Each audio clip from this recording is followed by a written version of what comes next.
pouco sobre DevOps, sobre métricas de DevOps no geral. E aí, 4 métricas específicas, que é de uma pesquisa que chama Dora. E aí eu vou contar um pouquinho da história dela, de onde ela veio, por que veio, enfim.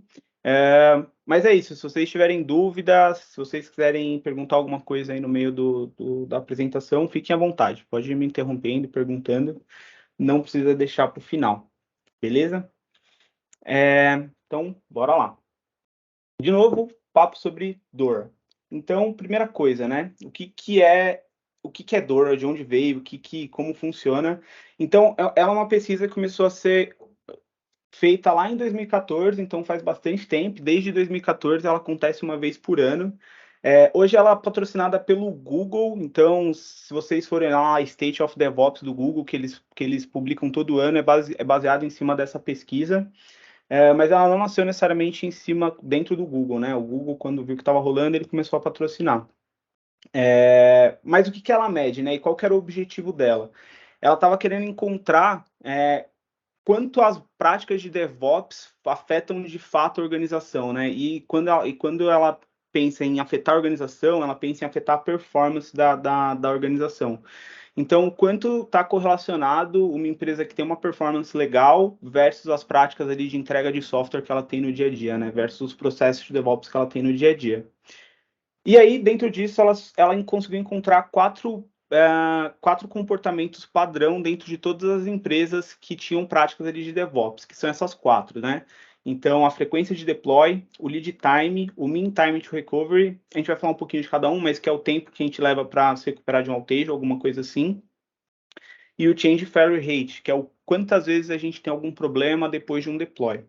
E aí, eles foram agrupando e clusterizando essas informações e eles conseguiram entender que essas 4 métricas estão relacionadas à performance da organização e eles dividiram o resultado de cada uma dessas métricas em 3 níveis de organização, né? De alta, média e baixa performance. Então, teoricamente, eu vou mostrar isso depois, mas a gente tem uma tabelinha ali que cada número e cada grau ali dentro dessas métricas, teoricamente, a organização se encaixa nesses 3 níveis, né, entre alta, média e baixa. E aí, quando eu estava lendo essa pesquisa a primeira vez, eu fiquei me perguntando, porra, legal, mas o que significa ser uma organização de alta performance, né? O que eles levaram em consideração para entender que uma empresa tem alta ou média performance? É super subjetivo. E aí, então, na pesquisa, eles tentaram correlacionar com essas 4 coisas. Então, organizações que dão mais lucro, organizações que dão market share, organizações que têm um melhor ROI, né, um melhor retorno sobre o investimento que elas fazem e uma melhor produtividade. E eles entenderam que essas organizações de alta performance, né, que têm práticas melhores de DevOps, elas tendem a ser pelo menos o dobro melhores do que as organizações de baixa performance. O que isso significa para a gente na prática, né? Significa que a nossa capacidade de gerar, de colocar código em produção, né? E de ter uma esteira de DevOps que funciona, que é concisa, que é madura, de fato pode ser um diferencial competitivo para a gente. É um diferencial competitivo porque isso está diretamente relacionado ali ao market share, ROI, lucro, produtividade, enfim. Então, de novo, ter boas práticas de DevOps pode ser sim um diferencial competitivo para uma empresa. E aí, acho que aí, voltando um pouco, né? São aquelas métricas que a gente estava falando. O que é o lead time ali, que é uma das 4 métricas. Lead time tem várias formas diferentes de você ler. Se você colocar lead time no Google, tem várias perspectivas sobre o mesmo nome. Mas no caso do livro e no caso da pesquisa, né? O que ele traz aqui como lead time? Lead time é o tempo que a gente leva desde que a gente fez o commit, ou seja, desde que a gente terminou ali a task que a gente estava trabalhando, até o tempo que ela foi para produção. Então, é o tempo que a gente leva para fazer um deploy de alguma coisa que a gente terminou. Quanto maior esse tempo, pior a métrica. Quanto menor esse tempo, melhor a métrica. Então, o que significa? Que ela te força a ter uma frequência de deploy maior, porque você quer colocar sempre as coisas mais rápido possível em produção. Então, tipo, a gente não quer esperar uma semana para colocar algo em produção, a gente quer colocar sempre o mais rápido possível, o mais próximo possível de quando a gente terminou. Isso vai estar diretamente relacionado ao quanto o tempo que a gente está levando para gerar valor, né? Porque se a gente terminou uma task hoje, a gente levou um mês para colocar em produção, por mais que ela estivesse pronta, ela não estava gerando valor para o cliente, né? E ela não estava gerando essa questão que a gente estava falando do diferencial competitivo ali. Então, ela faz a média entre esse tempo, e aí com isso também ela força que a gente vá quebrando as coisas em escopos menores, né? Ela faz com que a gente queira entregar tasks menores, né? Ela estimula com que a gente tenha serviços mais independentes. Porque para que a gente consiga fazer esses deploys, a gente não pode ter um acoplamento alto, né, ali entre as coisas. A gente não pode depender de várias coisas para ter um deploy, para colocar isso em produção. Então, ela estimula que a gente vá quebrando isso cada vez mais. Então, esse é o lead time. A segunda métrica, antes da gente pular para a próxima, então, olhando para o lead time, né? O que uma organização de alta, média e baixa performance tem em relação ao lead time? Então, uma organização de alta performance, ela tem um lead time de menos de 1 hora. Então, se eu terminei de codar agora, em 1 hora isso está em produção. Média performance leva entre uma semana e um mês, e baixa performance entre uma vez no mês, entre um mês e um semestre. Esses dados aqui que eu estou puxando são de 2017, tá? Que foi essa versão da pesquisa que eu peguei. Mas, ou seja, então, um lead time de uma empresa de alta performance é de menos de 1 hora. Terminei a task, em 1 hora ela está em produção. Próxima métrica, Deployment Frequency. Ela é uma métrica de tempo também, igual o lead time, então ela tenta metrificar ali o timing em que as coisas acontecem. Ela tenta, de novo, estimular que a gente tenha entregas cada vez menores com uma geração de valor constante. A ideia dessa métrica como um todo era conseguir metrificar o tamanho das entregas que a gente está fazendo. Então, a gente pode fazer uma entrega super grande, uma história super grande, mas que a gente vai levar mais tempo para entregar, ou a gente pode fazer uma entrega de uma história pequena, concisa, num escopo fechado, e a gente consegue terminar isso mais rápido e colocar isso em produção mais rápido. Então, ela estimula que a gente quebre melhor, ela estimula que a gente tenha entregas cada vez menores, porque com entregas cada vez menores a gente consegue ter uma frequência de deploy maior também. Então ela estimula muito isso. Ela ajuda bastante ali na motivação do time também, porque o time tem uma sensação constante que está entregando, que está gerando valor, e isso movimenta, motiva o time de uma forma, de certa forma também, e ela também estimula que a gente melhore os nossos processos de CI, CD, testes automatizados, porque é super importante para que a gente consiga ter uma frequência de deploy legal, que a gente tenha confiança no nosso processo, né, que a gente gere valor de forma segura para os clientes. Eu até coloquei uma frasinha lá que vem da pesquisa, que é exatamente essa questão do tamanho da entrega, né? Como que a gente fala que uma entrega é pequena, uma entrega é grande? É super, é super subjetivo, né? A gente entender isso. Então, dentro da pesquisa, eles entenderam que essa métrica de deployment frequency é um proxy para entender o tamanho das entregas que a gente está fazendo. Então, de novo, quanto maior a entrega, maior a história, tende a ter um maior tempo para a gente deployar isso, e aí a gente impacta essa média de frequência de deploys. E aí, olhando de novo para os resultados, uma organização de alta performance, na visão da pesquisa, faz vários deploys por dia. Então, durante o dia, quando eu terminei uma tarefa, está super ligado ali com o lead time que a gente viu, né?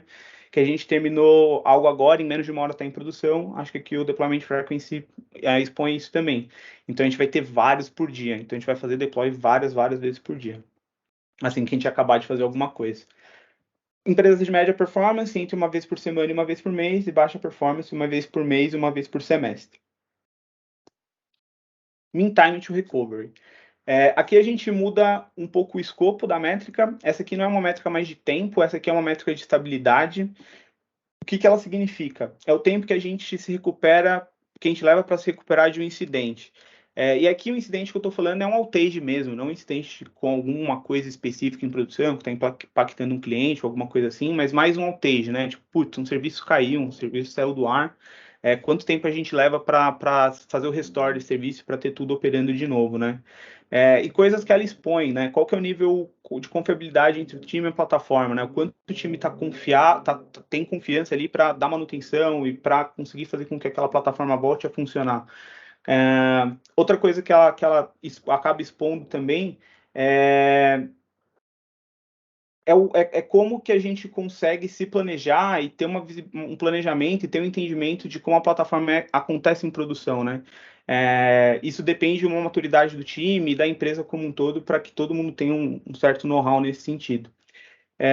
Então, como eu estava falando, o foco dela é exatamente medir o tempo da gente se recuperar do que a gente não planejou, e algo que ela estimula é que a gente consiga construir um software mais resiliente, né? Porque quando a gente estiver olhando essa métrica, a gente, ao invés de, sei lá, assumir que a gente pode ter um downtime ou alguma coisa do tipo, a gente vai tentar pensar para que a gente não tenha nada assim, que a gente consiga construir uma plataforma mais resiliente. Então, ela começa a forçar a gente a puxar um pouco mais desse pensamento para o nosso dia a dia.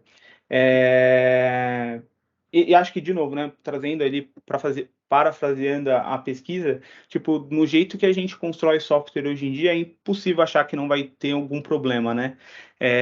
Cara, muito serviço, muita coisa acontecendo, muito deploy rolando, muitos times trabalhando, tipo, microserviços, tem várias coisas que se conectam uma com as outras.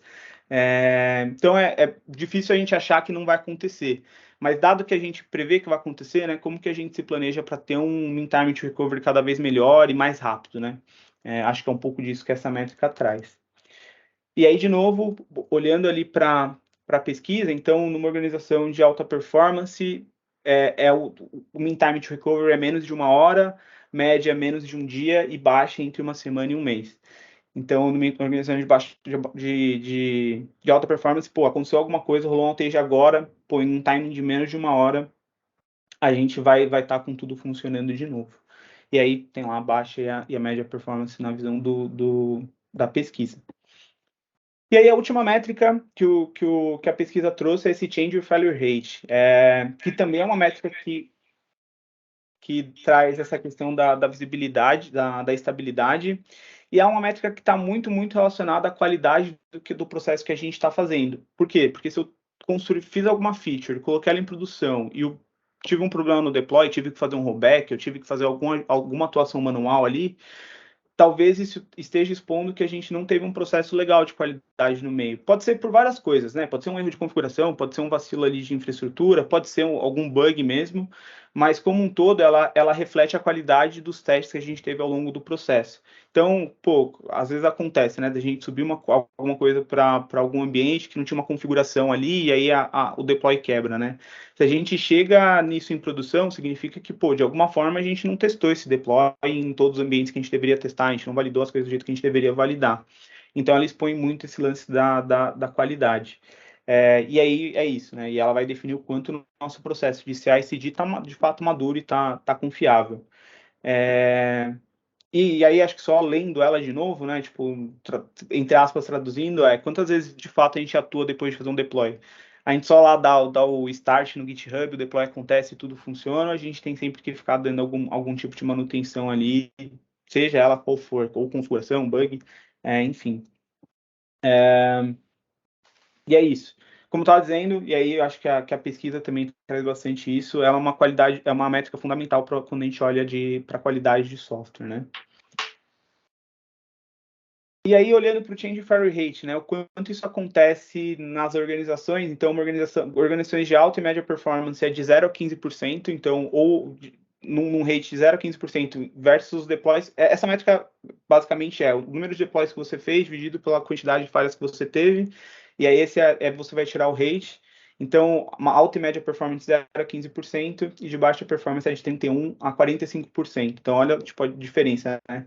Numa organização de baixa performance, quase metade das vezes que você faz um deploy, você vai ter um problema e você vai ter que lá ter alguma ação manual, tipo, de trabalhar, enfim, ter alguma ação de fato em cima do deploy que você acabou de fazer.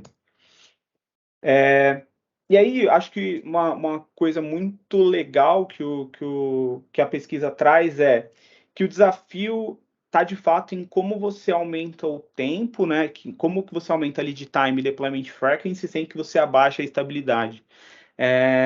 Na pesquisa, eles apontam isso, de que é muito comum que empresas que eram low performance em tempo, quando eles tentam acelerar e aumentar o tempo, eles acabam caindo em relação à estabilidade, porque você começa a fazer mais deploys, mas você não tinha um processo de CI/CD seguro, e aí o que isso impacta é você começar a gerar mais problemas em produção, você ter mais outages.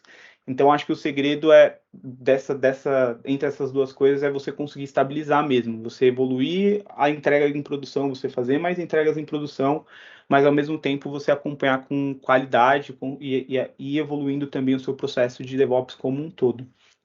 Acho que esse é o grande segredo aí, tipo, a grande dificuldade entre esses dois tipos de métricas. E aí eu trouxe aqui também para a gente ver essa pesquisa, os resultados de 2021. Quando eu fiz o começo dessa apresentação, eu ainda não tinha visto, e eu estava trocando uma ideia com o Henrique, ele me mostrou aqui o resultado de 2021, e aí em 2021 eles mudaram um pouco a carinha aqui de como as coisas funcionam, né? Então agora a gente tem mais um nível de empresa que eles chamam de Elite, e aí basicamente a Elite tem as mesmas métricas que a gente estava vendo ali para as empresas de alta performance, aí a gente tem as mesmas, os mesmos níveis, né? Alta e média performance, alta, média e baixa performance ali. Mas são as mesmas métricas, os mesmos conceitos, mais ou menos os mesmos times, mas agora eles têm uma nova camada ali que é a Elite, né? Que é um percentual bem menor das empresas que eles conversaram do que as pessoas que eles conversaram. E aí acho que só uns números legais que tem lá. Então, quando eles compararam as empresas que estão nesse patamar de elite versus as empresas que estão ali no low performer, que eles conseguiram enxergar? Que as empresas elite fazem tipo 973 vezes mais deploys do que as empresas low performers. São 6.570 vezes, tem um lead time 6.570 vezes maior do que as low performers. E o MTTR também 6.570 vezes mais rápido. E tem 3 vezes menos problemas enquanto tem deploy. Então, olha, tipo, pegando de novo, as empresas que têm mais lucro, mais market share, um melhor ROI, versus as low performance, que são as que têm menos, olha como é a diferença nessas práticas de DevOps, né? Tipo, fica muito evidente o quanto uma empresa é mais evoluída do que a outra nesses aspectos. E aí, acho que já concluindo aqui o nosso papo, né? DevOps, então, tipo, é uma cultura mesmo do time, é algo que o time precisa investir, é algo que a gente precisa, como time, enxergar como algo importante no nosso dia a dia, no nosso processo, e tá na responsabilidade de todo mundo, né? Não é só de uma pessoa, duas pessoas, é a responsabilidade de todo mundo melhorar, evoluir nosso processo e ter essa consciência, né? De, tipo, depende de todo mundo para a gente chegar nesses níveis melhores de métricas. Também significa, também na minha conclusão, né, a gente entende que mais deploy significa uma maior capacidade de gerar valor para o cliente, o que é muito bom. Mas, ao mesmo tempo, mais deploy significa uma maior exigência em qualidade. Então, beleza, a gente quer fazer mais deploys, a gente vai trabalhar o que for para a gente conseguir fazer mais deploys, ok, vamos fazer isso, mas a gente também vai ter que trabalhar mais tempo para a gente ter uma estrutura e para ter um processo de qualidade também acompanhando essas entregas, esses deploys que a gente está fazendo, para que a gente não só seja mais rápido para entregar, mas também quebre as coisas em produção. Também não é o que a gente quer, é andar com essas duas coisas juntos, né? E aí, galera, acho que só referências aí para quem curtiu o assunto, quem quiser ler. A pesquisa, a pesquisa foi publicada dentro desse livro, Accelerate.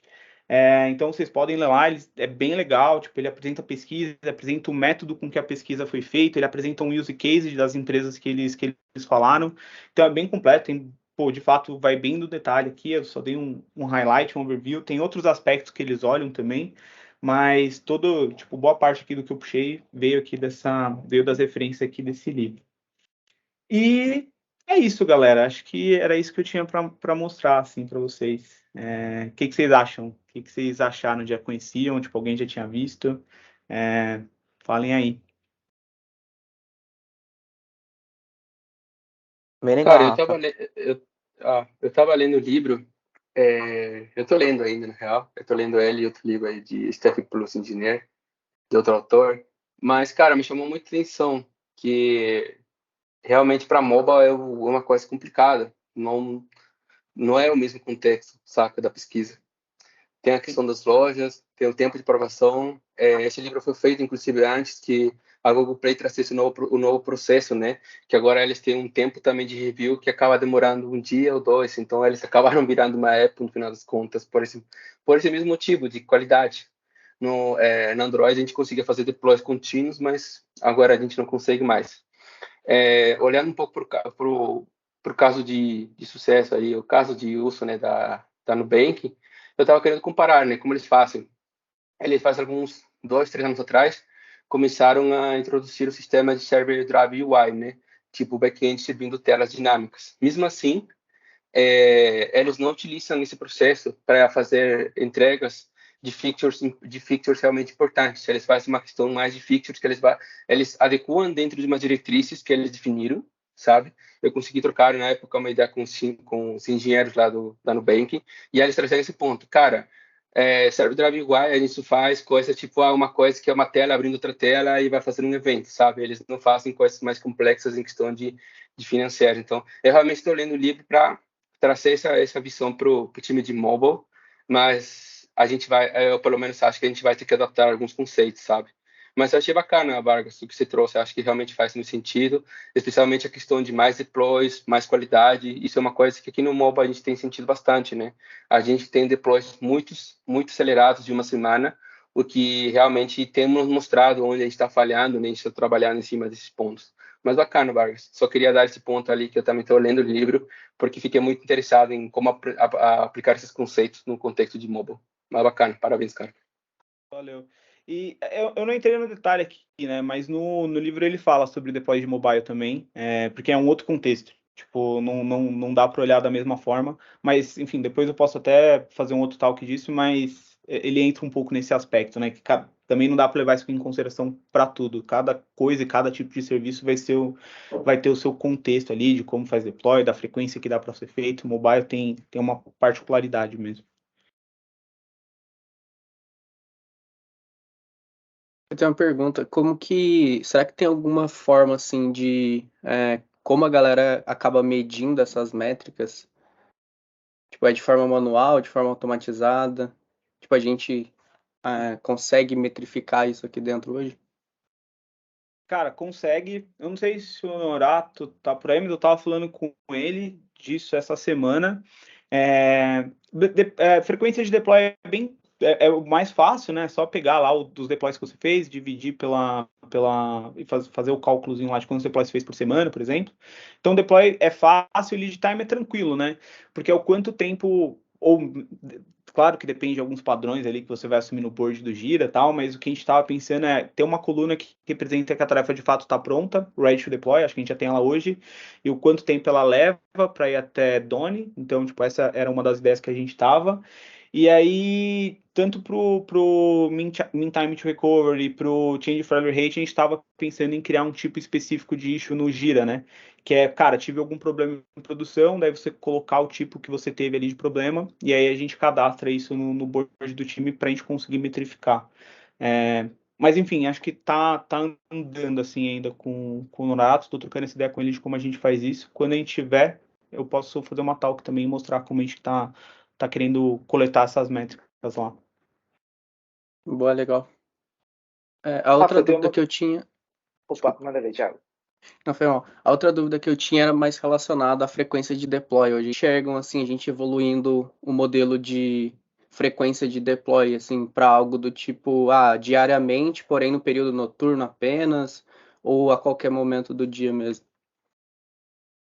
Pô, vou falar, acho que vale o feedback de todo mundo, acho que a gente nunca conversou sobre isso, mas o que eu vejo é ir quebrando os escopos mesmo. Então, por exemplo, se eu pegar algum serviço do B2B, cara, alguns serviços do B2B é super tranquilo, boa parte dos serviços ali do B2B é super tranquilo para a gente fazer deploy quantas vezes a gente quiser por dia. Eu acho que a galera de fundos também faz isso, o Bank acho que também deve ter algumas coisas, então acho que tem serviços que, cara, não vai rolar mesmo a gente se arriscar de fazer no horário comercial, mas a gente pode isolar eles e só esses serviços terem um outro pace de deploy. Os serviços com os que a gente consegue oferecer uma disponibilidade, com os que a gente não vai impactar ali a experiência do cliente, cara, vamos fazer o deploy desses caras, entendeu? Eu vejo mais nessa linha de separar, sabe, as coisas. E aí acho que passa bastante também pelo projeto aí que a gente tem falado bastante, que é ir quebrando o trade, né? Para cada um ali ter suas responsabilidades e poder definir seu ciclo de deploy mesmo. Legal. E, cara, eu queria fazer uma pergunta, Rafa, sobre o lead time em específico, né? Eu já vi algumas literaturas até do próprio Dora, em materiais do Google, falando que o lead time for changes, que eles chamam, né? Que é o tempo que leva para um commit chegar até produção. Qual que é a sua visão hoje? Que seria a melhor forma, e time, todo mundo tem uma call, obviamente, né? Da gente aplicar isso, seria o tempo que leva para um desejo do cliente chegar até produção, que talvez seja uma definição de lead time assim, ágil, né? De outras literaturas, ou um tempo de compromisso, né? Cara, quando uma história, uma entrega de valor, a gente se compromete com ela dentro de um ciclo de trabalho, sprint, né? E a gente leva ela a ter produção. Qual que é a sua visão e a visão de vocês, galera? Gilvan, depois se você quiser complementar, eu troquei exatamente essa ideia com o Gilvan um tempo atrás. Eu acho que o lance de ser o lead time for changes, tipo, depois de estar comitado e ir para produção, eu acho que tira o viés das complexidades que um time tem. Um time vai ser mais complexo, outro vai ser menos complexo. Um time vai levar menos tempo, outro time vai levar menos tempo. O que faz isso aqui são uma métrica de DevOps, independente do tempo que você levou para desenvolver aquela feature, qual é o tempo que você levou para colocar aquilo em produção. Tipo, você tira esse viés das complexidades do time e você coloca o viés só no seu processo de deploy, no seu pipeline de CI, pipeline de CD, processo de qualidade, entendeu? Então você tira um pouco desse viés das complexidades que o time teve até chegar ali. Acho que antes disso, o Gilvan tá puxando algumas métricas, acho que ele tá falando com a galera, mas aí eu acho que é uma outra forma da gente metrificar mesmo, né? Que daí é o pace do time, é o dia a dia do time, como o time refina, etc e tal.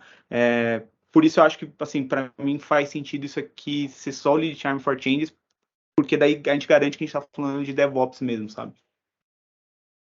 Entendi. Então, a sua visão seria, cara, colocou na coluna Ready to Deploy, quanto tempo a gente demorou para passar para Done? Sim. Entendi. Boa. Boa. E assim, complementando também um pouquinho, depende muito do objetivo que você quer com aquela métrica, né? No caso aqui, a gente quer medir o quê? Eficiência do desenvolvimento, né? Então, se a gente quer medir uma eficiência de desenvolvimento, não faz sentido a gente medir desde a criação daquele card, né? A gente tem que medir a partir do momento de um compromisso do time. Aí a gente define o que é melhor, a partir do momento que entra no board, ou a partir do momento que algum dev coloca ele para em progresso, né? Aí cada contexto a gente define como a gente tem que ter essa flexibilidade também, né? De sentar e discutir o que é melhor, né? Porque quando a gente pensa num lead time do início ao fim, a gente pensa numa visão mais de produto, né? Desde quando seu cliente pediu até a entrega, tal, né? Aí é o contexto. Acho que fica bem aberto para cada um tirar dali o melhor daquele contexto naquele caso, né? E acho que a gente pode ter todas elas, né? A gente pode ter, faz sentido para negócio estar olhando desde o começo, com priorização, saiu da prioridade, voltou para a prioridade, foi para o time, bloqueou.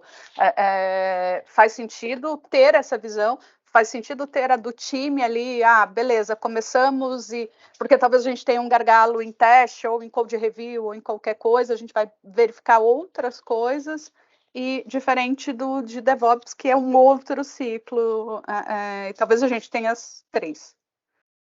Total, acho que é isso. Boa. Total complementar.